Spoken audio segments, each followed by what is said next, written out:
Hello बच्चों, मैं संतोष sir आपका ज्ञान ट्यूटोरियल में बहुत बहुत स्वागत है। प्यारे बच्चों, इस समय आप लोग अपने केमिस्ट्री पेपर की तैयारी कर रहे होंगे और जो भी आपके पेपर हुए होंगे वो मैं उम्मीद करता हूँ कि अच्छा हुआ होगा। फिर भी अगर किसी में थोड़ा बहुत इफ बट है तो उसकी बिल्कुल चिंता मत करिए। जो भी आपके सामने पेपर है उसकी तैयारी करिए। मैं रिवीजन के तौर पर आपको एक छोटा सा वीडियो भेज रहा हूँ जिसमें आपको याद करने और आपके प्रिपरेशन में हेल्प करेगा। तो पहला चैप्टर आपको पता होगा केमिस्ट्री में सॉलिड स्टेट। सॉलिड स्टेट तो इसके मैं आपको इम्पोर्टेंट बना के भेज भी दे रहा हूँ, तो उसमें जो जो इम्पोर्टेंट उसको आप तेजी से रिवीजन कर लीजिए। जो इस समय आपकी तैयारी है बस केवल आप रिवीजन करिए, कोई बहुत नए टॉपिक पे जाने की जरूरत नहीं है। तो सॉलिड स्टेट में आपका जैसे क्रिस्टलाइन क्रिस्टलाइन सॉलिड है, जिसके बारे में आपने पता होगा कि ये रियल सॉलिड होता है। रियल सॉलिड मतलब इसका जो अरेंजमेंट वगैरह होता है बिल्कुल एक जैसा होता है। इसके जो मेल्टिंग पॉइंट, बॉइलिंग पॉइंट, ये सब एग्जैक्ट होता है। तो इसे हम क्रिस्टलाइन सॉलिड कहते हैं। इसके भी आप क्लासिफिकेशन देख लीजिएगा, आप 4 टाइप्स में है। दूसरा जो आपका है एमार्फस, एमार्फस सॉलिड है। ये जो रियल नहीं होता इसे हम लोग क्रिस्टली भी बोलते हैं हिंदी मीडियम में, और उसे क्रिस्टली बोलते थे। एमार्फस में मतलब जिसका अरेंजमेंट बच्चों ठीक से ना हुआ हो उसे हम लोग एमार्फस सॉलिड कहते हैं, जिसके इसमें एग्जाम्पल आपका प्लास्टिक वगैरह आ जाता है। उसके बाद इसमें मेन चीज है, जैसे आपने सिंपल क्यूबिक पढ़ा होगा, दूसरा आपका सिंपल, और दूसरा आपने पढ़ा होगा बीसीसी, बॉडी सेंटर क्यूबिक, और तीसरा आपने पढ़ा होगा एफसीसी। तो इसमें जो है टोटल नंबर ऑफ एटम भी आपने निकाला होगा 1/8 और सॉल्व करने पे नंबर ऑफ एटम कितना आता था 1। बीसीसी में नंबर ऑफ एटम आएगा 1/8 और एक सेंटर में होता है, तो उसको आप ऐसे करके सॉल्व करोगे तो यहाँ पे 1 आ जाएगा, और 1+1 यानी टोटल आपका आ जाएगा 2। उसी तरीके से अगर हम लोग एफसीसी में आ जाते हैं तो यहाँ पे 1/8 और प्लस 1/2, ये फेस सेंटर क्यूबिक होता है, तो 2 3 जा यहाँ से आपका 1 आ जाएगा, यहाँ पे आपका 3, टोटल 4। एक लाइन में आप ऐसे इस तरीके से याद कर सकते हैं 1 2 4। यानी सिंपल में नंबर ऑफ एटम, अगर ऑब्जेक्टिव में सवाल बनेगा तो आप यहाँ से निकाल सकते हैं कि इसका 1 हो जाएगा, इसका 2, इसका 4, और आगे न्यूमेरिकल में भी इसकी वैल्यू की जरूरत पड़ेगी। न्यूमेरिकल में जैसे अगर आप बात करें जैसे डेंसिटी पे, तो डेंसिटी पे आप लोग एक डेंसिटी का फार्मूला, इसे डेंसिटी या रूट शो करते हैं Z × m/a³ × Na। इसकी सब की वैल्यू आपको पता होना चाहिए। डी हमारा घनत्व है जिसे हम डेंसिटी कहते हैं, जेड यही नंबर ऑफ एटम हो जाएगा। तो याद रखिएगा बच्चों, सिंपल के लिए 1 यूज करना है, बीसीसी के लिए 2, और एफसीसी के लिए यहाँ पे आपका 4 आएगा। ये नंबर ऑफ, ये जो एम है ये आपका मास हो जाएगा। अगर कोई एलिमेंट है तो मास हो गया, या एटॉमिक वेट भी यूज कर सकते हैं आप, एटॉमिक वेट। और अगर कोई कंपाउंड है तो ये आपका मोलर मास भी हो जाएगा, मोलर मास। और यानी आपको पता हो गया अवोगाड्रो नंबर है, अवोगाड्रो नंबर, इसकी वैल्यू भी आपको याद है 6.022 या 23 करके, या इतना भी रख करके आप लोग सवाल को सॉल्व कर सकते हैं। 6.02 इंटू 10⁻23। ये आपका साइड है या एज है, या वॉल्यूम भी यूज कर सकते हैं। तो इसकी भी जो भी वैल्यू होगी आपकी, एज बोलते हैं, या वॉल्यूम भी हो सकता है। इस तरीके से इस पे न्यूमेरिकल आप रख करके लगा सकते हैं। जैसे इस पे एक न्यूमेरिकल अगर हम आपको बताने की कोशिश करें, अनसॉल्व से एक क्वेश्चन है, इस पे कैलकुलेशन वगैरह बच्चों आप लोग करिएगा, हम आपको वैल्यू रखना सिखा दे रहे हैं क्योंकि बहुत कम समय में आपका एक रिवीजन करना है। जैसे एक सवाल है हमारे पास, एक कोई एलिमेंट है बच्चों और उसका बीसीसी दिया है, बीसीसी, और जिसका एटॉमिक मास, एटॉमिक, अब बीसीसी है तो आपको समझ जाना चाहिए ये जो हमारा जेड अभी हमने लिखा था 2 हो जाएगा, जेड हमारा कितना हो जाएगा 2 हो जाएगा। एंड उसका एक मास दिया बच्चों, मास हो गया आपका 50, और इस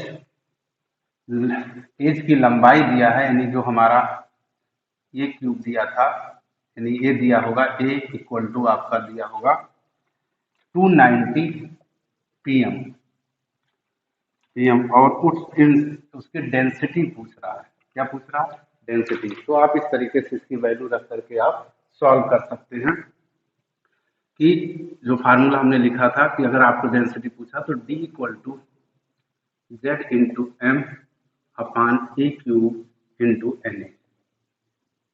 इस तरीके से आप इसकी वैल्यू रख सकते हैं। तो वैल्यू देखिए कैसे रख जाएगा, तो अगर बी सी सी है तो इसकी वैल्यू अपने आप आपको समझ जाना 2 है, और एम आपका जो हो गया यहाँ पर 50 हो गया। जहाँ पे आपको ध्यान से थोड़ा देना पड़ेगा, ये जो है इसको आपको सेंटीमीटर में बदलना होगा। तो 290 इंटू 10⁻⁻12 ये हो जाएगा आपका मीटर, क्योंकि एक पिकोमीटर इक्वल टू होता है 10⁻⁻12 मीटर, और इसको फिर सेंटीमीटर में बदलना है। तो बच्चों 290 इंटू इसमें आप और 10 से यानी 100 से आप इंटू कर देंगे, तो ये आ जाएगा आपका 290 इंटू 10⁻2, इसमें से आपका कम हो जाएगा, ये हो जाएगा सीएम। अब यहाँ पे आपकी वैल्यू हो जाएगा 290 इंटू 10⁻⁻10³ और into N A Avogadro number 6.0 into 10⁻23। इस तरीके से आप इसको सॉल्व कर लेंगे। और अगर ज्यादा टाइम लगता है तो कम से कम वैल्यू रख करके आप यहाँ पे छोड़ दीजिएगा, तो थोड़े ही मार्क्स आपके कटेंगे, लेकिन कोशिश करिएगा फिर बाद में आपको टाइम लगता है तो इसको जरूर सॉल्व कर डालिए। या कभी बच्चों देखिए अवोगाड्रो नंबर आपको याद रहता है बीसीसी है, तो कभी डेंसिटी पूछ लेता है, कभी जेड भी पूछ सकता है। तो जेड में अक्सर आप जान जाइए कि आपका आंसर क्या निकल के आएगा बच्चों, या तो 1 या तो 2 या तो 4। अगर 1 आ गया तो ऐसा भी सवाल पूछ लेता है कि अगर 1 आ गया जेड में तो ये कंपाउंड कैसा होगा, तो आप जान सकते हैं बच्चों सिंपल होगा। और अगर 2 आ जाएगा तो आप क्या बता दीजिएगा बीसीसी, और 4 आ जाएगा तो आप एफसीसी। इस तरीके से पूरी केमिस्ट्री की बात करें तो बच्चों 4 लेसन केवल न्यूमेरिकल का है, बाकी यानी मान के चलिए 12-13 नंबर का न्यूमेरिकल, बाकी थ्योरी है और रिएक्शन से कंप्लीटेड है। तो ये पहले चैप्टर के, इससे न्यूमेरिकल जरूर आ सकते हैं। बाकी अगर हम लोग पैकिंग इफिशियंसी की बात करें, पैकिंग इफिशियंसी भी है, तो सिंपल में पैकिंग इफिशियंसी आपकी 52.4% आएगा, और ये सिंपल के लिए हो जाएगा, इसके लिए सिंपल के लिए। दूसरा आपका बीसीसी है तो ये आपका 68% आता है, और एफसीसी है तो ये आपका है 74%। तो अगर इसमें से ऑब्जेक्टिव टाइप क्वेश्चन बन सकते हैं तो ये क्या है, पैकिंग इफिशियंसी मतलब कितना कवर करता है, अगर उसमें उसका कितना एम्प्टी भाग होगा तो सब में से आप 100 माइनस कर देंगे। और इसमें बच्चों ट्रैंकल डिफेक्ट एंड शॉर्ट की डिफेक्ट भी आप जरूर पढ़ लेंगे। इस तरीके से आपका लगभग पहला चैप्टर का आपका रिवीजन हो गया है। दूसरे चैप्टर में बच्चों हम लोग आते हैं जिसका नाम क्या है, सोल्यूशन। तो सोल्यूशन में भी बच्चों जितने डिफिनीशन है, सोल्यूशन जिसे हिंदी मीडियम बच्चे विलियन कहते हैं, तो इसको भी बड़ी तेजी से आप रिवीजन कर डालिए। इसमें सब पे रिलेटेड बच्चों क्या है, फार्मूले हैं, और हर फार्मूले पे कोई न कोई न्यूमेरिकल इस चैप्टर से जरूर आएगा। जिसमें इसमें आप जैसे आप बात करें मोलैरिटी, तो मोलैरिटी को अगर हम शॉर्ट में करें बच्चों एम, और इसका फार्मूला हो गया N/V लीटर में, यानी most number of solute dissolve in 1 litre of solution, that is called molarity. अब इसको अगर हम और ब्रेक करना चाहें तो मोस्ट आपको याद होगा N=W/mm। ठीक है, तो यहाँ पे वेट कर देंगे, अपन बोलो मोलर मास, या यहाँ पे आपका V लीटर में हो जाएगा। तो मोलर मास, इस तरीके से आप सवाल को सॉल्व कर सकते हैं। कोई भी इस टाइप का न्यूमेरिकल आए, जैसे अगर मैंने ऐसे एग्जाम्पल लिया कि 4 ग्राम NaOH 100 ml सोल्यूशन में डिजोल्व किया गया और इसकी क्या निकालिए, मोलरिटी निकालिए। तो इस टाइप की बस खाली आपको वैल्यू रखने आना चाहिए। तो 4 ग्राम यहाँ पे आप कहाँ रख देंगे, M इक्वल टू, और यहाँ से W कितना हो गया 4। अब यहाँ पे आपका क्या mm, किसी किसी में खाली कैपिटल M यूज कर रहे हैं, लेकिन जो यूज करिए वो आप जानिए। क्या है? Molar mass. तो मोलर मास किसका चाहिए? NaOH का। अब Na का एटॉमिक वेट 23 + 16 + 1 = 40। तो यहाँ पे आप क्या रख देंगे? 40। वॉल्यूम ध्यान दीजिएगा, लीटर में यहाँ पे क्या लिखा है? ml। तो आप 100 को इसमें बदल लीजिए, लीटर में 1000 से डिवाइड कर देंगे, 0.1 लीटर आ गया, 0.1। और इसको आप ये 40 कट गया, क्या आ गया? 1 मोल पर लीटर। अगर यूनिट नहीं याद आएगा तो आप बच्चों 1 आगे लिख दीजिएगा m। इस तरीके से कोई भी न्यूमेरिकल आप लगा सकते हैं। दूसरी अगर हम लोग आए मोलैलिटी। मोलैलिटी, तो मोलैलिटी पे अगर हम लोग सॉल्व करने की कोशिश करें तो मोलैलिटी दूसरा है आपका, मोलैलिटी में आपका आ जाएगा स्मॉल एन। यहीं से कंपेरिजन करेंगे आप स्मॉल एन और नीचे आप लिख लीजिए कैपिटल डब्ल्यू केजी में। यहाँ पे लैंग्वेज क्या बन जाएगा? Most number of solute dissolve in 1 kg of solvent. Solvent का मतलब हो गया कि जैसे वाटर वगैरह। अब यहाँ पे भी अगर हम ब्रेक करें बच्चों तो W/mm और इंटू कैपिटल डब्ल्यू केजी में। और इसके बाद इसको भी अगर ऊपर वाला जी में है, अगर इसको भी ग्राम में यूज करना चाहते हैं तो small W/mm into capital W और इंटू इसमें 1000 कर दीजिएगा बच्चों। ये भी नीचे वाला भी आपका जी हो गया। ये भी इस तरीके से अगर सवाल को सॉल्व करना है तो आप इसके फार्मूले पे रख देंगे। अब ये भी जो सवाल मैंने दिया था उसको भी इसी तरीके से लैंग्वेज बना सकते हैं। 4 ग्राम क्या था? NaOH। जहाँ मैं 100 ml बोला था, अब यहाँ बदल देंगे, मान लो 100 ग्राम वाटर में सॉल्व किया, डिजोल्व किया गया। अब डिजोल्व किया गया, आप हमको क्या निकालिए? मोलैलिटी। मोलैलिटी निकालना है तो आप यहाँ पे क्या रख देंगे? फिर यहाँ से फार्मूला लेंगे 4 अपॉन अभी मोलर मास निकाले थे बच्चों, तो 40 था और इंटू और कैपिटल डब्ल्यू यहाँ पे 100। अब देखो अगर ग्राम वाला बच्चों यूज करना है तो ये फार्मूला लगाइए, अगर केजी में करना है तो ये लगाइए, फिर इसको चेंज कर लीजिए, वैल्यू वही आएगी। अब अगर हम इसको 1000 वाले को यूज करते हैं तो यहाँ पे हमने कैपिटल कितना दिया था? 100। ये हो गया आपका 1000। तो यहाँ से अगर आप देखिए 3 0 कट गया और यहाँ पे क्या आ गया? 4। तो यहाँ पे आपका आ गया 1। इसकी यूनिट हो जाएगी, यहाँ से यूनिट पकड़ेंगे आप मोल पर केजी। यहाँ से यूनिट क्या थी इसकी? मोल पर लीटर और मोल पर केजी। और अगर आपको यूनिट नहीं लिखना, खाली आगे स्मॉल एम लिख सकते हैं। तो 2 टॉपिक आपके हो गए क्या? अब तीसरे टॉपिक जो हमारे आती है बच्चों, नॉर्मेलिटी। तो नॉर्मेलिटी इसको बच्चों कैपिटल एन से शो करते हैं। इसका भी फार्मूला हम इसी वाले से कंपेरिजन करते हैं। ऊपर यहाँ देखो दोनों में ऊपर सेम था और नीचे की बातें चेंज हो गई। अब कि हम फिर ऊपर वाले से नहीं मोलरिटी से कंपेरिजन करते हैं। तीनों को कंपेरिजन स्टडी करिए, नहीं तीनों एक जैसा लगते हैं बच्चों, उसमें कंफ्यूजन हो जाता है। यहाँ पे स्मॉल एन के स्थान पे हमने स्मॉल ई लिख दिया और नीचे कोई चेंजिंग नहीं हुआ। तो यह जैसे स्मॉल एन क्या था बच्चों? मोस्ट नंबर, वैसे स्मॉल ई है ग्राम इक्विवेलेंट नंबर। तो जैसे स्मॉल एन को किस में ब्रेक किया गया? W/mm में, वैसे स्मॉल ई टूट जाता है बच्चों small W upon capital E. तो W अपॉन कैपिटल ई, यही दोनों में देखिए डिफरेंस है। Weight upon molar mass, weight upon equivalent weight, जिसे हिंदी में तुल्यांकी भार भी कहते हैं। अब इसको अगर हम ब्रेक करते हैं तो यहाँ पे हो जाएगा W ई इंटू वी। ये ध्यान दीजिएगा लीटर में, क्रॉस मल्टीपल करें तो W बराबर NeV अपॉन 1000।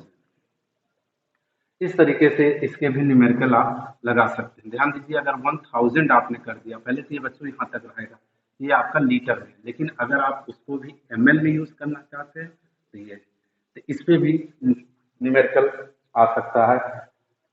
जैसे अगर एक ऐसे क्वेश्चन बनाए 6.3 ग्राम ऑक्सैलिक एसिड डिजॉल्व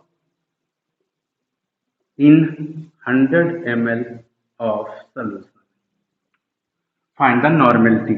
तो इसमें बच्चों हमने देखा कि बच्चों के थोड़ा बहुत प्रॉब्लम किसमें आ जाता है? Capital E. क्या कैपिटल ई आप छोटे क्लास से पढ़ते आ रहे हैं, फिर भी यहाँ पे एक बार तेजी से रिवीजन कर देते हैं। कैपिटल ई जो है वो, इसको कैसे निकालते हैं? कैपिटल ई हो जाता है आपका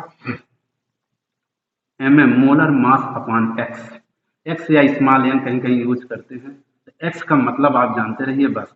एक्स आपकी क्या है, एक्स आपकी क्या है बच्चों, एक्स आपकी है एसिडिटी, बेसिसिटी, बैलेंसी और changing in the oxidation number. अब जैसे यहाँ की बातें कर लें तो यहाँ पे देखिए आप जैविक एसिड आ गया। अब देखिए यहाँ से हमको W क्या मिल गया, यहाँ से ध्यान से देखिए 6.3 इंटू एन हम फाइंड करना चाहते हैं। ई हमको अब देखो यहाँ फंस रहा है कि हम कितना रखें, तो हम यहाँ पे तेजी से इसको सॉल्व करके लगा सकते हैं। तो पहले तो बच्चों हमको ऑक्जेलिक एसिड का फार्मूला याद हो, H2C2O4 डॉट 2H2O, इसके साथ दो आटम मॉलिक्यूल्स लगे होते हैं। अब इसका अगर हमें निकालना है तो जो है इसका हमें पता होना चाहिए। ये इतना आप ऐड करिएगा बच्चों, 1 into 2 plus 12 into 2 plus 16 into 4, आप ऐड करिएगा 90 आएगा। और वाटर का आपको याद ही होगा 18, और 18 2 जा 36, यहाँ पे 36 और यहाँ पे ये ध्यान देना है कि after oxalic acid breaking to form the 2H ion, जब ये ब्रेक होगा बच्चों 2H देगा, तो इसको सॉल्व कर लेंगे, ये आपका आ जाएगा अपॉन 2 इक्वल टू आ जाएगा आपका 63। तो 63 आ जाएगा, तो यहाँ पे आप 63 रख देंगे। वॉल्यूम आपका 100 अपॉन 1000। इस तरीके से इसको सॉल्व कर सकते हैं। नॉर्मेलिटी आ गई। यहाँ पे अगर हम एक जीरो ले लेते हैं, 0 0 0 0 0 कट गया, 60 63 कट गया, n इक्वल टू 1 आ गया। इसकी भी यूनिट आप केवल आगे n लिख दिया करिएगा, नहीं यहाँ से इस तरीके से किसी भी, ये ध्यान दीजिएगा जब हम लोग का, अगर यहाँ बच्चों जैसे एच है, जैसे NaOH आ गया तो वहाँ पे OH का नंबर यहाँ पे नीचे रख देंगे, और कोई सॉल्ट आ जाता तो उसकी बैलेंस रख देते हैं। जैसे सॉल्ट में मान लो सोडियम कार्बोनेट आ गया और हमें इसका ई निकालना है, तो हम तुरंत इसका क्या निकालेंगे, MM/S। But here is that is the salt. तो सॉल्ट में क्या यूज किया जाता है, बैलेंसी, जिसे आप हिंदी मीडियम संयोजकता कहते हैं। अब यहाँ पे देखिए क्या अपान करेंगे, जो आपको बड़ा कंफ्यूजन, सोडियम पे 1 प्लस, कार्बोनेट पे 2 माइनस। तो अक्सर प्लस की साइन लिखी जाती है, लेकिन एक प्लस ना समझना, क्योंकि 2 से इंटू है तो 2 हो गया। अगर आपको कंफ्यूजन होता है तो सबसे अच्छा आप याद कीजिए 1 प्लस 2 माइनस, आपको ये 2, जो नंबर आपको ज्यादा लगे वो अपान पे 2 कर दीजिए। तो यहाँ नंबर ऑफ मेटल लिखा जाता है बुकों की लैंग्वेज में, अदरवाइज आप यही याद कर लीजिए, इससे 2 माइनस, इससे तो जो ज्यादा अपान 2 हो गया। अब बस इसको ऐड कर लीजिएगा, इसको ऐड सोडियम का एटॉमिक नंबर 23 इंटू 2 कर लीजिएगा, प्लस कार्बन 12 प्लस 16 इंटू 3 आप ऐड करिएगा, तो ये आ जाएगा 106 और करीब आ गया 53। अगर सोडियम कार्बोनेट का कोई न्यूमेरिकल आता है तो 3 सबसे मेन टॉपिक इससे रिलेटेड थी। उसके बाद आपने सुना होगा मोल फ्रैक्शन। मोल फ्रैक्शन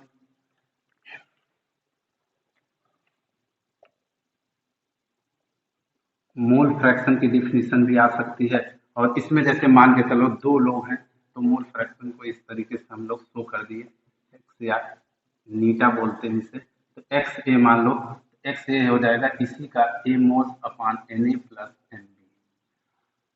और इसी तरीके से अगर बच्चों एक्स बी दूसरे का निकालना होगा तो ये हो जाएगा ऊपर एन बी, नीचे कोई चेंजिंग मत करना। रीजन क्या है, अगर 2 3 है तो 2 3 5, और 3 2 करोगे तब भी 5 होगा। तो जिसका मोस्ट नंबर, जिसको अपने लैंग्वेज में बोल सकते हैं, जिसका निकालना होता है, तो most number of that component and total most number of solution को, या मोस्ट नंबर ऑफ टोटल के रेशियो को हम लोग क्या कहते हैं, मोल फ्रैक्शन। तो यहाँ से आप निकालते, इसके जब न्यूमेरिकल आएंगे बच्चों तो जरूर मोल में बदल लेना। मोल में बदलने के बाद इसको रखिएगा। जैसे रीजन क्या है कि यहाँ पे आप W/mm कंफ्यूज हो जाएंगे, तो मोल्स कैसे निकाला जाता है जानते हैं आप, W/mm। इस तरीके से अगर कोई न्यूमेरिकल आता है तो आप यहाँ पे रख करके इसको क्या कर लेंगे, सॉल्व कर लेंगे। इसी तरीके से दूसरे पूछेगा तो दूसरा भी निकाल सकते हैं।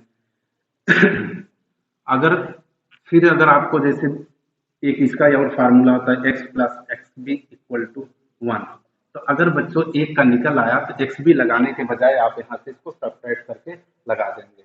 इस तरीके से भी इसमें कभी कभी निकल आया 6% यूरिया के मोल फ्रैक्शन की फाइंड कीजिए, तो आप यहाँ पे 6% का मतलब हो गया कि ये 6 ग्राम यूरिया 100 ml। तो इसमें आप आपका स्मॉल W या जिसको भी जो मानिए, आप मान लीजिए इसको B मानते हो, तो यहाँ पे हमारा 6 ग्राम यूरिया 100 में डिजोल्व हुआ है, तो उसमें यूरिया का वेट कितना हो जाएगा, 6 ग्राम, और उसको 100 से माइनस कर दीजिएगा। तो कुल मिला के अगर इसको हम यूरिया को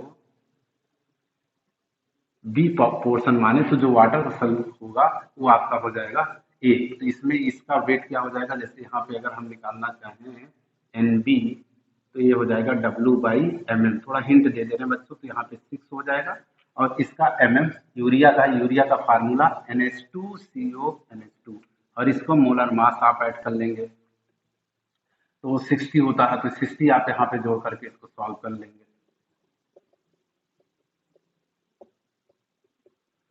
तो इस तरीके से दूसरा वाला जो पोर्शन हो जाएगा, फिर आप यहाँ रख करके सॉल्व कर दीजिएगा। यहाँ पे जैसे दूसरा वाला पहले Na निकाल लेंगे, Na equal to W by M M. तो अब यहाँ पे अगर टोटल 100 था तो 6 यूरिया हो गया, तो 6 में से आप 100 में से इसको माइनस कर दीजिएगा। तो 100 में से 100 माइनस 6, ये आपका आ जाएगा 94। तो 94 अपान एम कितना होता है वाटर, से इसको डिवाइड कर लीजिए, जो भी वैल्यू आए अब यहाँ पे आप वैल्यू रख दीजिए, और बी निकालने के लिए आप यहाँ पे रखिए, अदरवाइज यहाँ से सॉल्व कर लीजिए। उसके बाद इसमें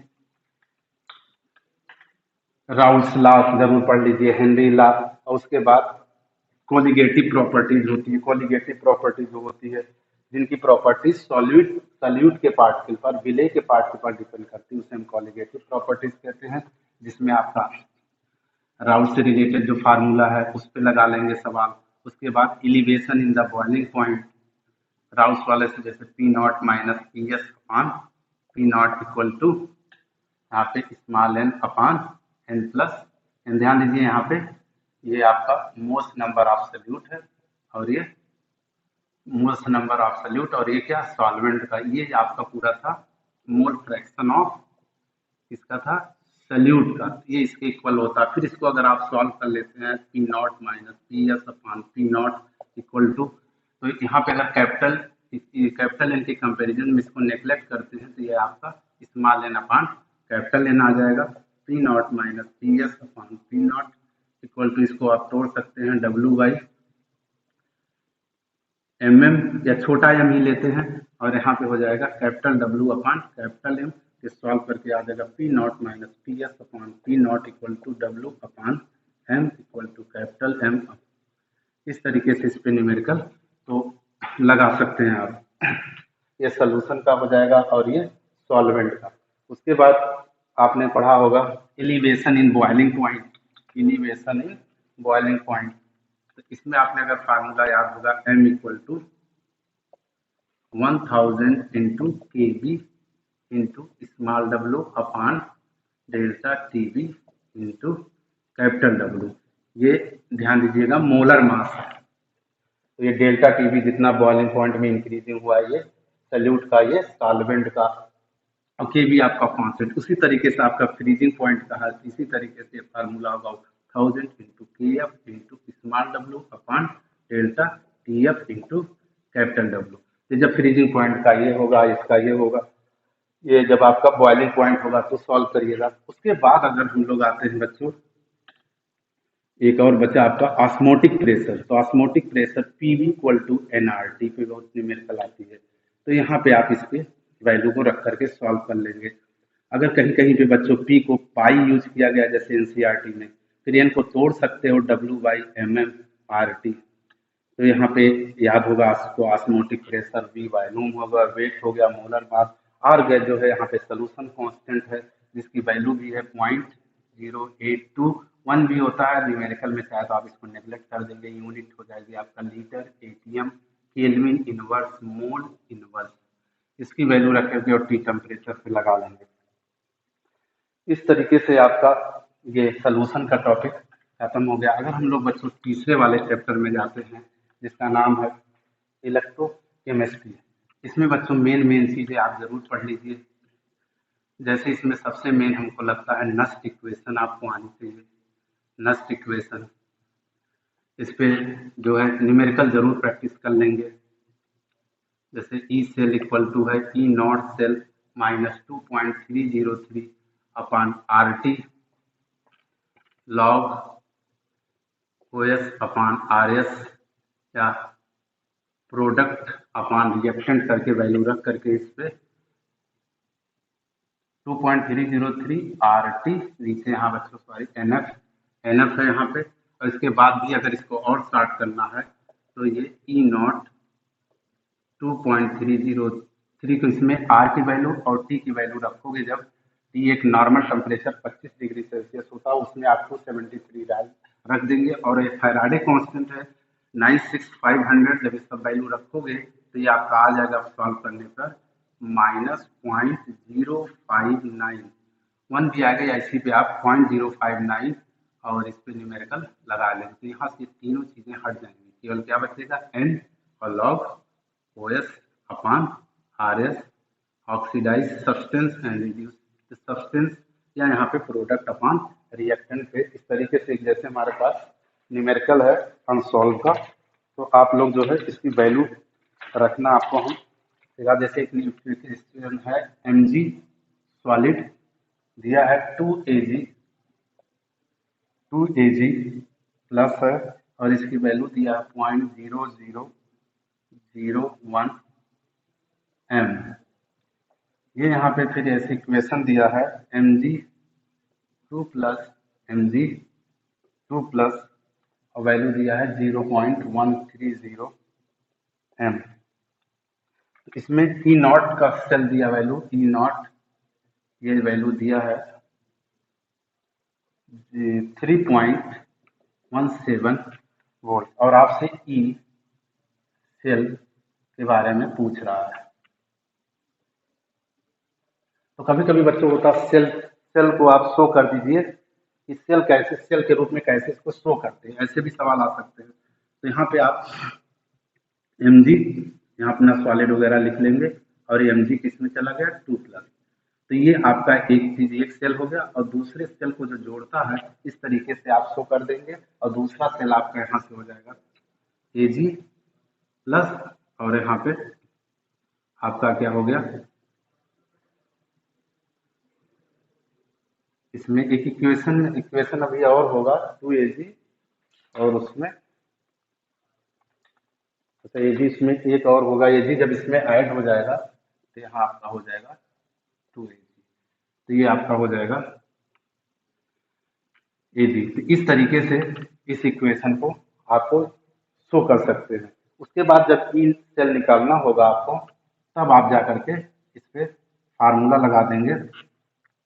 पहले इसको आप ऐसे भी कर सकते हैं कि mg यहाँ पे आपका जब mg2 प्लस हुआ, इसका मतलब इसमें इसने 2 इलेक्ट्रॉन लूज किया, और इसके बाद Ag, अब यहाँ पे Ag है, यहाँ पे कितने इलेक्ट्रॉन हुआ, इसमें ऐड हुआ।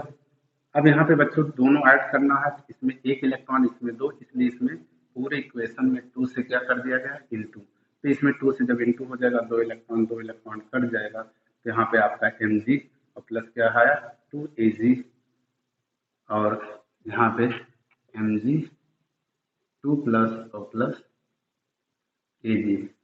अब इसमें अगर न्यूमेरिकल लगाना है तो आप बस इस फार्मूले पे आप इसको रख देंगे।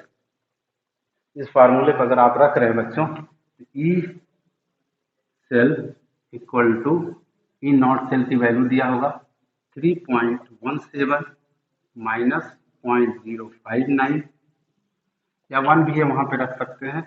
कैलकुलेशन अपना ही करना, थोड़ा सा डिवाइड करके, क्योंकि यहाँ पे स्मॉल n आपका कितने इलेक्ट्रॉन का खेल हो रहा है बच्चों, 2 इलेक्ट्रॉन का खेल हो रहा है। यहाँ देख लीजिए इसमें इंटू है, यहाँ पान 2 हो जाएगा।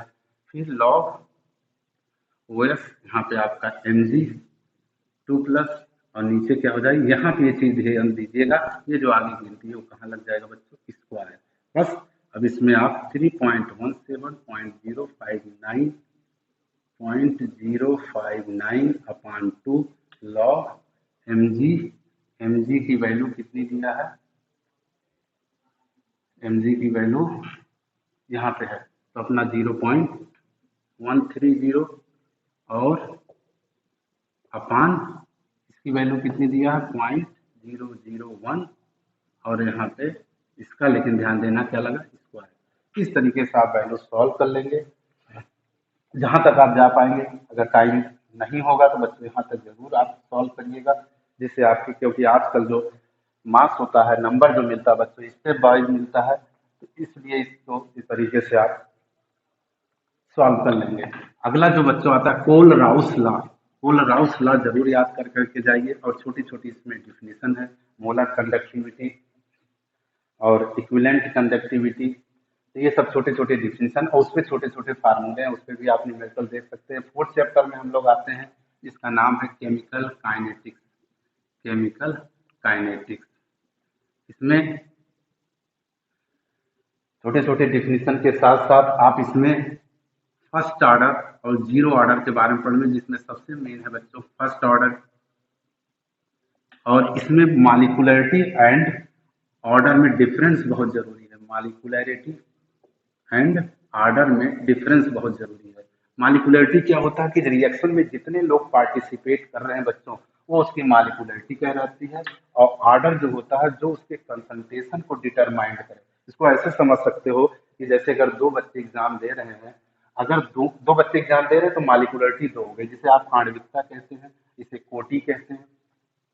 लेकिन ऑर्डर तब पता चलेगा जब उनका रिजल्ट आएगा। अगर दोनों पास हो जाते हैं बच्चों तो ऑर्डर दो हो गया, अगर दोनों फेल हो गए तो फिर जीरो ऑर्डर हो जाएगा, अगर एक पास हुआ तो वे फर्स्ट ऑर्डर। इस तरीके से मॉलिक्यूलरिटी जितने लोग पार्टिसिपेट करते हैं वो होता है, और ऑर्डर जो होता है जिससे उसका कंसंट्रेशन डिटरमाइंड होता है। मॉलिक्यूलरिटी कभी जीरो नहीं होती, यानी कभी न कभी कोई न कोई बच्चा तो पेपर दे ही रहा तो हो गया मॉलिक्यूलरिटी, अगर रिजल्ट जीरो आ गया तो इसीलिए मॉलिक्यूलरिटी कभी जो है जीरो नहीं होती है। ऑर्डर जीरो भी हो सकता है, फ्रैक्शनल में भी हो सकता है। तो ऑर्डर आपके कोर्स में जीरो और फर्स्ट है, और इसकी अक्सर यूनिट भी पूछी जाती है। तो अभी जैसे हम आपको एक यूनिट का ट्रिक बता रहे हैं, जैसे concentration upon time into one upon concentration, ये आप याद कर लीजिए। अगर जो हिंदी मीडियम बच्चे हैं, सांद्रता अपॉन समय, वन अपॉन सांद्रता। अब इसके वजह से आपको क्या पता करना है कि मान लो हमको पता करना है जीरो ऑर्डर का, तो यहाँ पे आप जीरो लिख देंगे। अगर आप यहाँ जीरो लिख देंगे तो आपको याद होगा किसी की पावर जीरो होती है तो वो वैल्यू क्या हो जाती है, वन हो जाती है। तो यहाँ पे कंसंट्रेशन की वैल्यू जो हो जाएगी, जब जीरो रखोगे तो ये क्या हो जाएगा, वन। तो इस तरीके से यहाँ पे आप फार्मूला रख करके इसको सॉल्व कर लेंगे। अगर फर्स्ट ऑर्डर है तो यहाँ पे आप वैल्यू क्या लिख देंगे, वन। तो वन अगर आपका आ गया तो वन और वन यहाँ पे क्या हो जाएगा, कट जाएगा, और वन कट जाएगा तो इसका मतलब क्या हो जाएगा, टाइम टाइम का बचेगा तो वन अपॉन टाइम। और इसको आप टाइम को इन्वर्स कर लेते हैं, अगर सेकंड है तो आपका सेकंड इन्वर्स हो गया। तो इस तरीके से आप इसको यूनिट निकाल सकते हैं। फर्स्ट ऑर्डर का जो इक्वेशन है वो जरूर याद रहना चाहिए, उस पर अक्सर न्यूमेरिकल आ रहा है, इस पर न्यूमेरिकल जरूर आ जाता है। फर्स्ट ऑर्डर अगर आपको याद होगा k equal to 2.303 upon T log base a upon a minus X. ये ध्यान दीजिएगा, जो पूरा वैल्यू होता है, जैसे एक छोटा सा एग्जाम्पल लिखेंगे, अगर कोई कहा हमने कि 90% कोई चीज कंप्लीट हो जाती है, तो वो रही कितनी होगी बच्चों, 100। वो रही कितनी होगी, 100। तो यहाँ पे आप क्या रखोगे, बोलो 100। और 90% कंप्लीट हो गई तो बची कितनी, तो यहाँ जो खत्म हो जाती है ये एक्स जो है ये आपका 90 होगा। तो यहाँ पे अगर हम आपको वैल्यू रख के दिखाना चाहें, ए माइनस एक्स का मतलब हो गया 100 माइनस 90 बराबर कितना आएगा, 10। यहाँ टोटल 10 आ जाएगा। तो इस तरीके से, और टाइम तो दिया ही रहेगा, टाइम दिया रहेगा। इससे एक रिलेटेड ये आपका फर्स्ट ऑर्डर इक्वेशन है। अगर एक और है half life period, half life period, half life period में इसे टी हाफ से शो करते हैं। इसे को शो करते हैं टी हाफ से। तो टी हाफ से जब शो करेंगे, इसका एक फार्मूला होता है 0.693 अपॉन थ्री। इन दोनों के रिलेटेड अक्सर न्यूमेरिकल, इसको आप जरूर प्रैक्टिस कर लीजिएगा, क्योंकि टाइम बहुत कम है। इसलिए जो है आपको हम बस केवल फार्मूला बता दे रहे हैं कि टी हाफ इक्वल टू इससे और इससे लगाया जाता है। कभी इसका हेल्प लेकर के फिर इसकी मदद की जाती है, या इसका करके इसके हेल्प से न्यूमेरिकल लगाई जाती है। अगर इन दोनों में कभी रिलेशन आ गया तो आप इसमें प्रूव कर सकते हैं। जैसे फर्स्ट ऑर्डर अभी हमने क्या लिखा था, k equal to 2.303 upon T log base a upon a minus X. अब यहाँ पे अगर हमें प्रूफ करना है, इससे रिलेशन लाना है हाफ लाइफ पीरियड से, तो इसे टी हाफ से शो करते हैं। हाफ लाइफ पीरियड क्या, जितने समय में कोई चीज, कोई सब्सटेंस अपनी इनिशियल वैल्यू का हाफ हो जाता है। जैसे अगर कोई चीज 10 ग्राम है और उसको 5 ग्राम होने में 2 घंटे लग जाते हैं, तो उसका 2 घंटा क्या हो जाएगा, टी हाफ। तो यहाँ पे आप इससे रिलेशन ला सकते हैं। तो अगर हम k equal to 2.303 upon T को अगर हम टी हाफ मान लें तो लॉग ए यही रहने दीजिए, मान लो इनिशियल वैल्यू ए थी, अब हम इसको समय को टी हाफ मान लिए हैं, तो ये हमारी वैल्यू जो हो जाएगी इसका हाफ हो जाएगा। हाफ का मतलब ए बाई टू हो जाएगा, ए कट जाएगा, A equal to 2.303 upon T half, और यहाँ पे इसको जम करा दीजिएगा, लाख दो हो जाएगा। कहीं कहीं लाख बेस भी लिखा रहता तो कंफ्यूज मत होइएगा। लाख दो की वैल्यू, वैसे बच्चों ये सब वैल्यू देना चाहिए उनको, लेकिन कम से कम लाख दो की वैल्यू आप याद रखिए, इसमें रख दीजिएगा। तो k equal to 2.303 upon T half, और लाख दो की वैल्यू 0.3010, इसको करीब मल्टीपल कर लीजिएगा 0.693 अपॉन टी हाफ के इक्वल टू, ये देखिए आपका प्रूव हो गया। यही आपका, ये आपका फर्स्ट ऑर्डर और हाफ लाइफ पीरियड में रिलेशन है। इस पे जरूर न्यूमेरिकल सॉल्व कर लेंगे।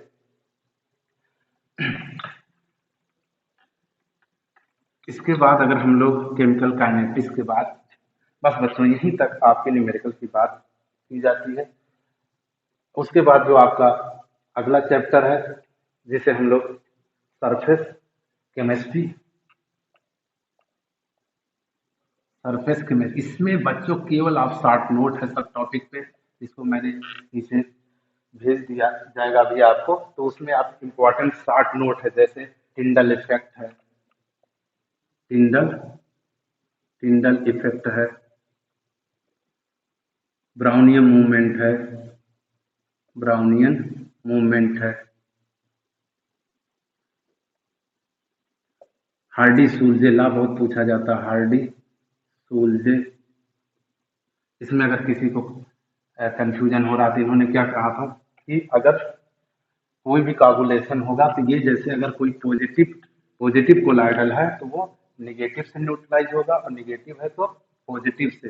और दूसरा रूल इनका था जिसकी वैलेंसी जितनी ज्यादा होगी उसकी कागुलेशन, उसकी थक्का बनाने की क्षमता, कैपेसिटी उतना ही ज्यादा होगा। जैसे अगर एक कोई एग्जाम्पल लेते हैं बच्चों, जैसे सोडियम प्लस मैग्नीशियम प्लस और आपको मान लो एल्यूमिनियम, ये तो कंफर्म हो गया बच्चों, ये पॉजिटिव है बैलेंसी, तो ये किसके लिए होगा, ये होगा आपका निगेटिव कोलाइडल के लिए होगा, तो निगेटिव के लिए होगा। लेकिन कौन सी बैलेंसी ज्यादा सेटिस्फाइड करेगी, कौन सी ज्यादा काबुलेशन करेगा, ये एल्यूमिनियम।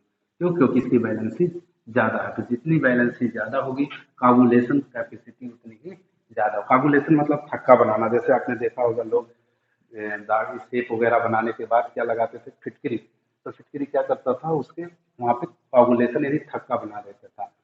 दूसरा इसी तरीके से अगर हम कोई और बैलेंस लीजिए, Cl माइनस सल्फेट माइनस, मान लो एक और लेते हैं, तो ये हो गया बस निगेटिव है, तो किस कोलाइडल के लिए, पॉजिटिव। इसमें कौन से ज्यादा कोagulation करेगा, ये जिसकी वैलेंसी ज्यादा होगी। ब्राउनियन मूवमेंट आपने देखा होगा कि ब्राउनियन नामक साइंटिस्ट ने देखा कि इसके कोलाइडल के पार्टिकल जिगजैग, टेढ़े मेढ़े, अनियमित दिशाओं में, इरेगुलर डायरेक्शन में मूव कर रहे थे, तो इसलिए इसे क्या कहा गया, ब्राउनियन मूवमेंट। टिंडल इफेक्ट अगर आप देखिए तो टिंडल जी ने क्या क्या था कि आपने देखा होगा कि सल्यूट के पार्टिकल पर इसको हम तीन भागों में डिवाइड किए होंगे, अगर आपने देखा होगा। एक बड़े बड़े पार्टिकल होते हैं जिसे हम सस्पेंशन कहते हैं, और जो मीडियम का क्वालिटी होती है, छोटे छोटे मीडियम साइज के होते हैं जिसे हम कोलाइडल सोल्यूशन कहते हैं, और बहुत छोटे छोटे जो पार्टिकल होते हैं that is called the true solution. जब टिंडल जी ने beam of light, beam of light ऐसे समझ सकते हो कि लाइट प्रकाश का ग्रुप, अगर हम या ऐसे टार्च वगैरह के तरीके से, आप प्रोजेक्टर वगैरह में आपके देखा होगा पढ़ाया जाता है, तो या कभी पिक्चर हॉल वगैरह में देखा होगा कि जब रोशनी आती है तो ऐसे रूम में हमें कुछ नहीं दिखाई देता है। लेकिन आपने कभी देखा होगा कि मॉर्निंग या किसी टाइम खिड़की या झरोके से सूर्य की रोशनी अगर आती है, उस रूम में हमें डस्ट के पार्टिकल चमकते हुए ब्राइट दिखाई देते हैं। उसी तरीके से टिंडल जी ने जब देखा कि कोलाइडल के पार्टिकल में जब बीम ऑफ लाइट पास किया गया तो उसके पार्टिकल बिल्कुल चमकते हुए दिखाई दिए। उसी प्रकार जैसे डस्ट के पार्टिकल आपको किसी कमरे में धूप की रोशनी से या प्रोजेक्टर वगैरह से आप देखे होंगे आते हुए, उस चीज को किसने देखा, टिंडल जी ने। उसमें एक कोन बन जाता है, इसलिए, और देखा किसने था बच्चों, टिंडल ने, इसलिए इसे टिंडल इफेक्ट कहते हैं। इसमें और भी शॉर्ट नोट, आप पेप्टाइजेशन बहुत पूछा जाता है, पेप्टाइजेशन जिसे पेप्टीकरण कहते हैं। तो पेप्टाइजेशन, पेप्टाइजेशन को अपने लैंग्वेज में आप वहाँ याद कर लेंगे। उसमें जैसे हमें एग्जाम्पल याद आ रहा कि जैसे फेरिक हाइड्रा ऑक्साइड का ताज़ा बना हुआ सॉल्यूशन में अगर हम लोग बच्चों FeCl3 मिलाते हैं, क्या मिलाते हैं? FeCl3 मिलाते हैं तो इसका सॉल बन जाता है। सॉल का दूसरा नाम है कोलाइडल सॉल्यूशन। सॉल का दूसरा नाम है कोलाइडल सॉल्यूशन। तो पेप्टाइजेशन को समझने की कोशिश करिएगा, बहुत इंपॉर्टेंट शार्ट नोट है। किसी फ्रेशली टू प्रिपेयर्ड ताज़ा बना हुआ जैसे फेरिक हाइड्रोक्साइड में अगर हम FeCl3 मिलाते हैं तो फेरिक हाइड्रोक्साइड का सॉल फॉर्म होता है। तो जो ये सॉल फॉर्म हुआ, इस फेनामेना को, इस घटना को हम लोग क्या बोलते हैं? पेप्टाइजेशन, जिसे हिंदी मीडियम पेप्टीकरण कहते हैं। जिसके मिलाने से वो बना उसे हम बोलते हैं पेप्टाइजिंग एजेंट। Peptising agent. और इस पे गोल्ड नंबर है, गोल्ड नंबर पे शार्ट नोट याद कर लेंगे। डायलिसिस है, इस सब पे छोटे छोटे शार्ट नोट याद कर लेंगे तो निश्चित है आपको इसमें से टॉपिक मिल जाएगा। नेक्स्ट टॉपिक पे अगर हम लोग जाते हैं, अगला चैप्टर आप जानते होंगे हट गया, तो उसके बाद वाला जो चैप्टर है जिसे हम पी ब्लॉक कहते हैं। पी ब्लॉक बच्चों थोड़ा बड़ा माना जाता है। इसमें से मुझे जहां तक जैसे लॉन्ग क्वेश्चन जरूर आएगा, जिसे आप 5 नंबर के क्वेश्चन बोलते हैं। इसमें जैसे कोई न कोई गैस जरूर आएगी जिसका प्रिपरेशन और मेन मेन केमिकल प्रॉपर्टीज आप याद कर डालिए, जिससे इसमें जरूर मिल जाएगा। पी ब्लॉक आपको पता होगा कि टोटल 6 ग्रुप होते हैं, लेकिन 12th में बच्चों हम लोग का 15 ग्रुप से 15, 16, 17 एंड 18 4 ग्रुप हैं। और 4 ग्रुप से आप जरूर इनकी प्रिपरेशन पढ़ डालिए। जैसे नाइट्रोजन है, अमोनिया है, नाइट्रिक एसिड है। इसमें जैसे अगर एक दो इंपॉर्टेंट रिएक्शन की हम बात करें, जैसे अमोनिया का अगर हम देखें तो ये लैब मेथड आपको याद कर लेंगे। इसकी हाइबर प्रोसेस आपने देखा होगा अमोनिया का, N2+3H2 गिव्स 2NH3। और उसके बाद कुछ एनर्जी भी रहती है, नहीं तो आप एक्स कैलोरी या एक्स किलो कैलोरी लिख सकते हैं, या 22 पॉइंट। इसका मतलब हो गया प्लस। यहाँ पे कौन सी रिएक्शन है? एक्सोथर्मिक रिएक्शन है। इस पे भी याद होना चाहिए आपको, Fe कैटालिस्ट का काम कर रहा है और MO कैटालिस्ट प्रमोटर का। तो जो रिएक्शन की स्पीड को बढ़ाता है उसे हम क्या बोलते हैं? कैटालिस्ट। और जो कैटालिस्ट की कैपेसिटी को बढ़ाता है उसे हम कैटालिस्ट प्रमोटर कहते हैं। और ये आपकी अमोनिया की हाइबर प्रोसेस हो गई। अब इसकी मेन मेन केमिकल प्रॉपर्टीज, जैसे इसका ऑक्सीडेशन बहुत इंपॉर्टेंट है। अमोनिया की अगर बात करें बच्चों तो इसका ऑक्सीडेशन है NH3।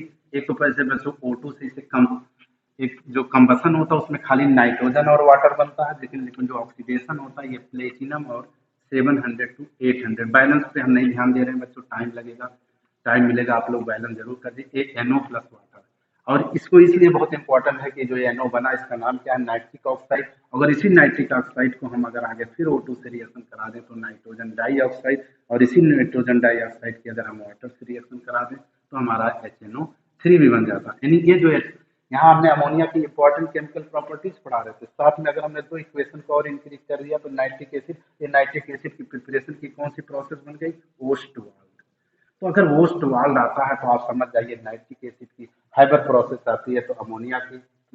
अगर खाली कंबसन आता है, देखिए यहीं पे कोई कंडीशन नहीं है, खाली O2 है, there is no PT platinum या कोई कंडीशन नहीं, तो खाली क्या बनता है? N2 प्लस वाटर बनता है।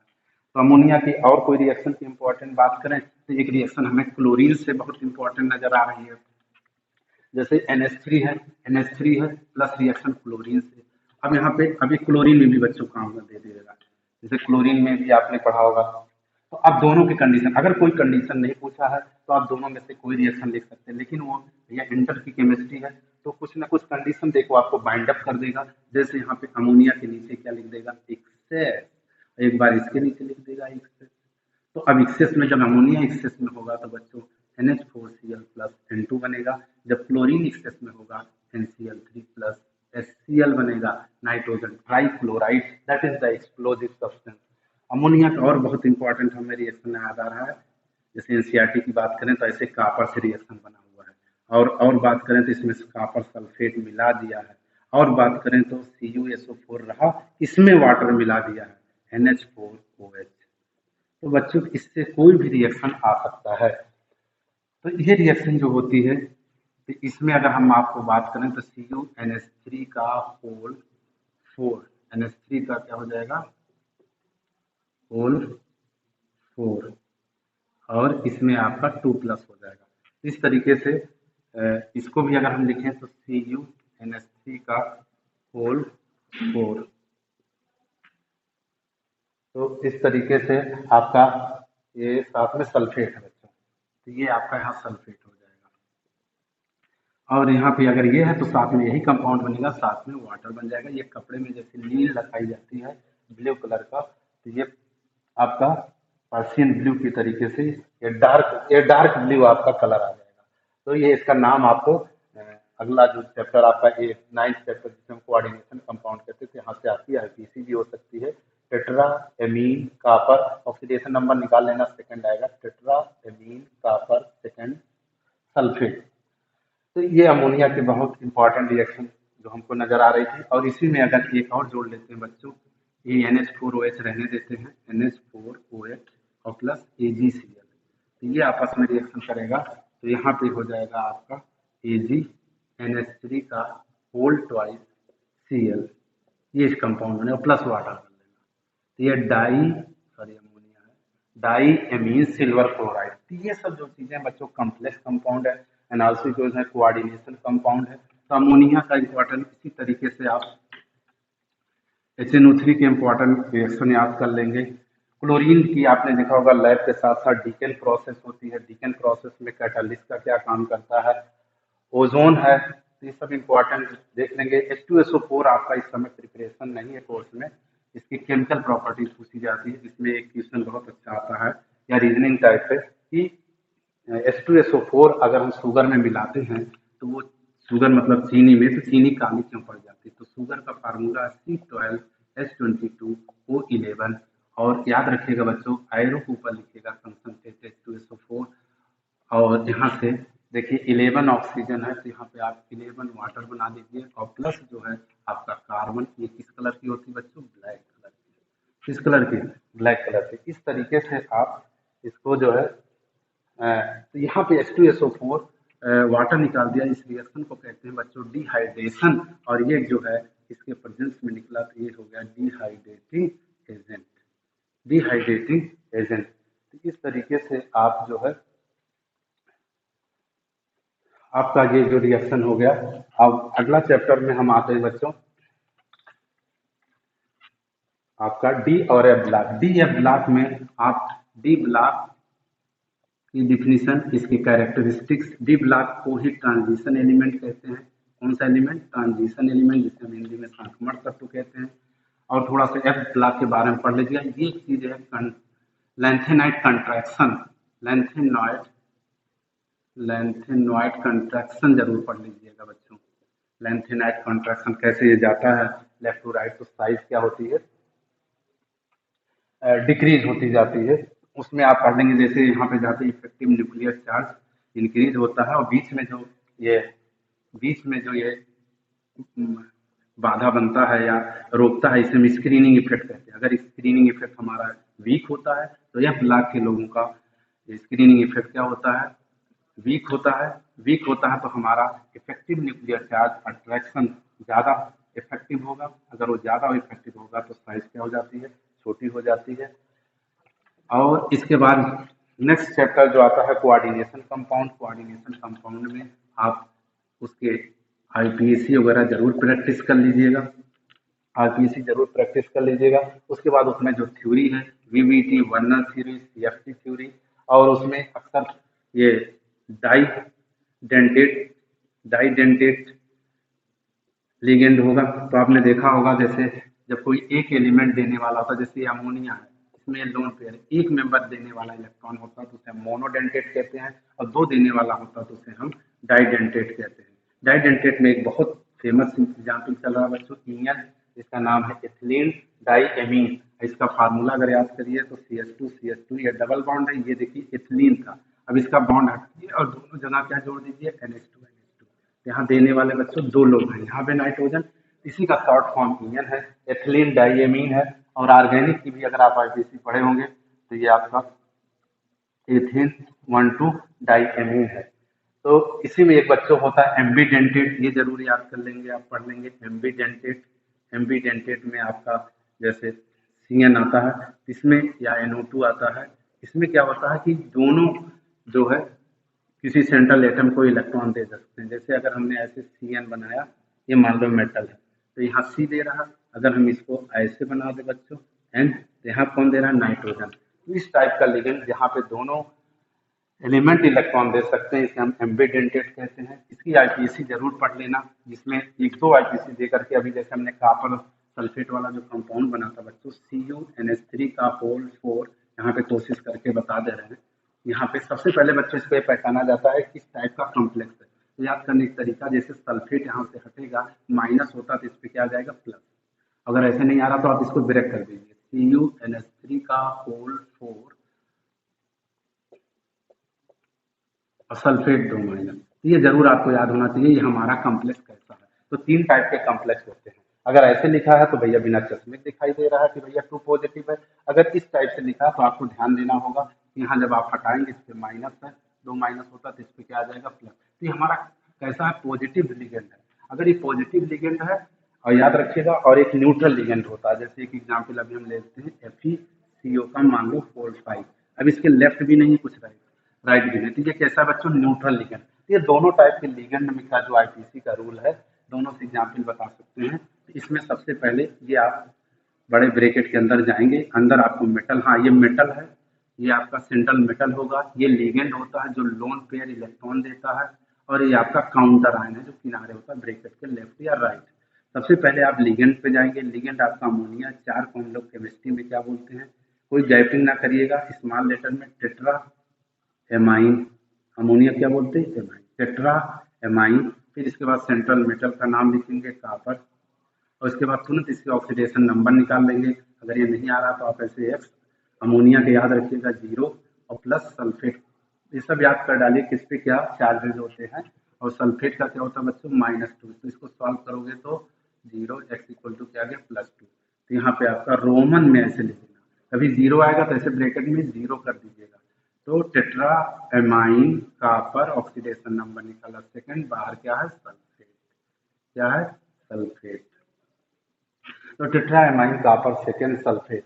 अगर इसी को इसको बोलना चाहें तो आप अंदर गए 5 को बोलेंगे बच्चों पेंटा, पेंटा कार्बोनिल, पेंटा कार्बोनिल, और उसके बाद आ जाएगा आपका आयरन, आयरन, इसका 0 कर देंगे। क्या लिख देंगे? 0, क्योंकि इसकी ऑक्सीडेशन नंबर जब आप निकालेंगे तो क्या आ जाएगा? बोलो, 0 हो जाएगा। क्या हो जाएगा? 0। इसके बाद बच्चों अगला हमारा जो टॉपिक आ रहा है, इसी में एक हम कर देते हैं आपका FeCN का होल 6, ये, और FeCN यहाँ पे K4। ये किस टाइप का लिगेंड है? यहीं पे आप बच्चे गलती करते हैं। इधर आपका हो गया होगा, मान लो इसको हम ब्रेक करेंगे बच्चों, तो K पे आ जाएगा प्लस, यहाँ 4, और यहाँ पे आपका FeCN का होल 6, ऊपर कितने? 4 माइनस। तो यहाँ पे देखिए निगेटिव आ गया। तो इसी चीज को अब यहाँ पे जैसे आया तो आपको पहचानना है। वैसे हमने देखा है बच्चों, जब ये निगेटिव लिगेंड होता है तो आगे कुछ रहता है, जिसपे अक्सर जनरली क्या होता है? पॉजिटिव, जिसपे क्या है? निगेटिव। अब आप निगेटिव को क्यों हम इतना जोर दे रहे हैं बच्चों कि निगेटिव होगा तो हम आईपीसी कैसे लिखेंगे? तो पहले जो लिख लेंगे, इसका नाम हो जाएगा पोटेशियम, पोटेशियम, और आप अंदर चले जाएंगे, हो जाएगा हेक्सा, हेक्सा साइनो, या साइनाइडो भी लिख सकते हो। तो पोटेशियम हेक्सा साइनो। अब ये आयरन नहीं लिखेंगे, इसी में किसी बच्चों को कंफ्यूजन है कि सर हम कब आयरन लिखेंगे, कब इसे फेरेट करेंगे। तो इसमें जो है इसकी लैटिन लैंग्वेज के बेस पे फेरेट बोलना है। जिंक आएगा तो जिंकेट, कॉपर आएगा तो क्यूपरेट। कब? जब हमारा ये कॉम्प्लेक्स कैसा होगा? निगेटिव होगा। फेरेट, उसके बाद ऑक्सीडेशन निकाल लीजिएगा, 2 आएगा, तो इसका ऑक्सीडेशन नंबर 4। अगर बच्चों कभी आयन रहेगा तो जो भी आईपीसी लिखिएगा उसके आगे आयन हो जाएगा। जैसे इसका नाम देखिए टेट्रा एमीन कॉपर, और सेकंड आयन, तो चाहे प्लस या माइनस हो तो आयन। अब बाकी रिवीजन कर लीजिएगा। वीडियो बहुत छोटा सोच रहे थे, लेकिन लगता है कुछ बड़ा हो गया। आप लोग तैयारी करते रहिए, बिल्कुल निराश न होइए। कहते नहीं, अगर मन में विश्वास होगा और अपने ऊपर कॉन्फिडेंस, निश्चित सफलता पाएंगे। Thank you, all the best for your